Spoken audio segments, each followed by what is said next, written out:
Hello, hello. This is our SWOT analysis presentation with Netflix and Blockbuster. My name is Alexander. My name is Ray. Name is My E. name's Yosef. And my name. All right. All right. Cool. All right. So with Blockbuster's background, it was first founded in 1985 by David Cook, and with its first store opening in Dallas, Texas, the company quickly grew into a major American chain known for its TV and movie rentals, and originally offering VHS tapes, and later on moving to CDs and DVDs. Its yellow and blue branding became iconic as Blockbuster expanded across the country. And by 1987, the company had already grown to 18 stores, and franchising helped it rapidly spread to many US cities and states. And within 1994, the media giant Viacom, which is now known as Paramount, actually purchased the Blockbuster for 18.5 billion, and they saw it as a strong opportunity in family-focused home entertainment. And however, the strategy stalled due to corporate complexity, layers of management, and dependence between the two companies slowing down the progress, which eventually led to Blockbuster actually failing. And until the present day, there's one last Blockbuster, which is located in Oregon. And within Netflix's background, it was first founded in 1997 by Reed Hastings and Mark Randolph in Scotts Valley, California. The company first began in the early 2000s as a DVD by mail rental service inspired by Blockbuster and Redbox's rental model. Their unique approach involves shipping DVDs directly to customers' home, offering convenience and eliminating the need for physical stores. And within 2007, Netflix first launched streaming services, allowing users to watch shows and movies online instead of waiting for mail DVDs. And the shift helped Netflix evolve into a leading digital entertainment platform, eventually expanding worldwide. And between 2010 and 2016, they moved from the US into international markets, starting with Canada first in 2010 and spreading globally by 2016. And the platform offers a monthly subscription model featuring thousands of US and international shows, movies, documentaries, and anime. And Netflix is also widely recognized for promoting binge watching culture, reshaping the entertainment industry, and becoming a major force in global streaming. I'm gonna start us off with the strengths, weaknesses, opportunities, and threats analysis. Netflix's strengths are that it's internationally recognized and has over 270 million subs per month. It has a large library of content, whether it's shows, movies, anime, with a bunch of different subsections like comedy, thriller, sci-fi, everything has a lot of stuff, and people are often subbed to Netflix just to have a show to watch every single month. Um, and Netflix has a subscription model that allows people to just have one subscription for the whole household and multiple different profiles so that everyone in the household can have their own profile and what they're watching. And one of Netflix's biggest strengths is that they were the first movers in the online streaming market, which gave them more bragging rights, household name, and it's the first thing you think of when you think of streaming is Netflix. Moving on to their weaknesses, it costs like a lot of money every year to license the content that they have on their streaming website, which reduces profit margins. And the revenue solely comes from like their subscription model.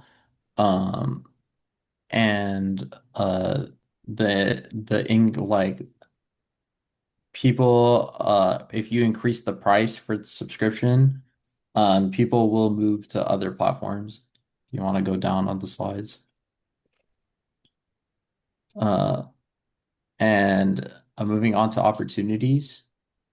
Uh, They want, or Netflix is planning to continue to grow into more international markets and content. That means more K-dramas, Japanese dramas, more anime, more Bollywood is what they were. I read that they were looking into. They recently put games on the platforms. As you can see, you can have like Sonic Mania and different games like GTA, household kind of names, Lego stuff.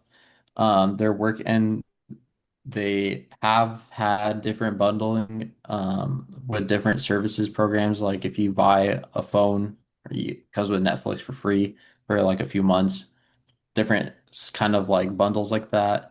And their main thing that they started doing in 2023 was that they started doing a subscription with ads in there, which helps give them like another revenue source. As you can see in the picture, Netflix actually recently has profited the most off of ads.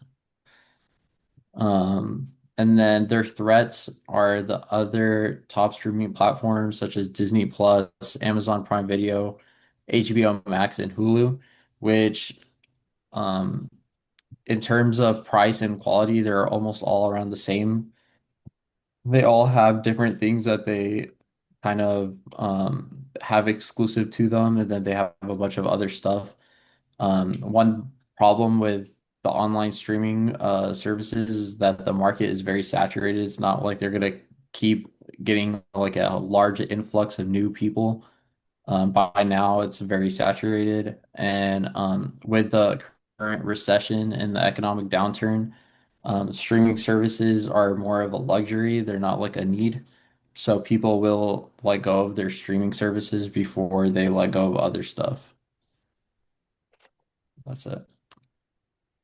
All right, so for the company comparison, when you compare Netflix and Blockbusters, the biggest difference between the two is the opportunity and open to change.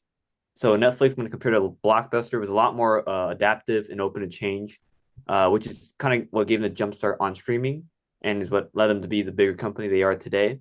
In terms of opportunity, Netflix is able to be a much scalable company. Being a streaming service, they can go international. They can run more ads. This leads to more potential for different types of revenue, as mentioned earlier, such as ad revenue. You can run movies and shows in different languages, which allows the use of the same movie multiple different times. And the last thing is Netflix is better at customer service. They take in data and user preferences and create a more unique experience for customers, which create a higher customer satisfaction. When you look at Blockbuster, they had a lot more liabilities as well. They had their physical DVDs, which are liabilities, and they also had LAN, which can hold them up and make them kind of more limited in terms of scalability. They were slow to change, as we saw, as they only stayed on DVDs and never really made it to the streaming platform. And they focus on the wrong aspects of revenue, as they only focus on late fees rather than charging higher for rent fees or other types of revenue. So in conclusion, adaptability is one of the most important lessons from comparing Netflix and Blockbuster.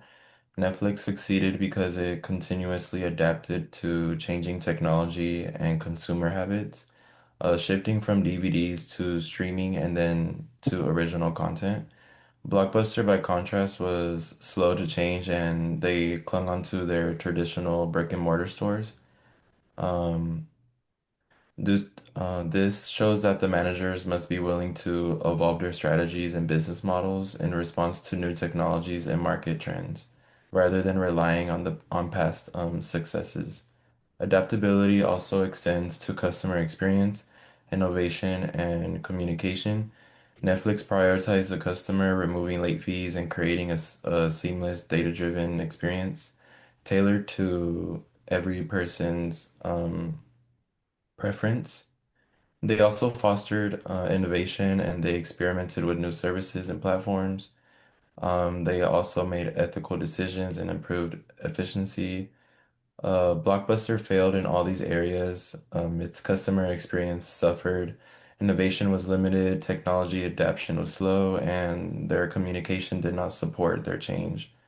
And so the key takeaway for managers is that adaptability paired with focus on customers, innovation, technology, and communication is critical for long-term success in a rapidly changing business landscape. Thank you for watching.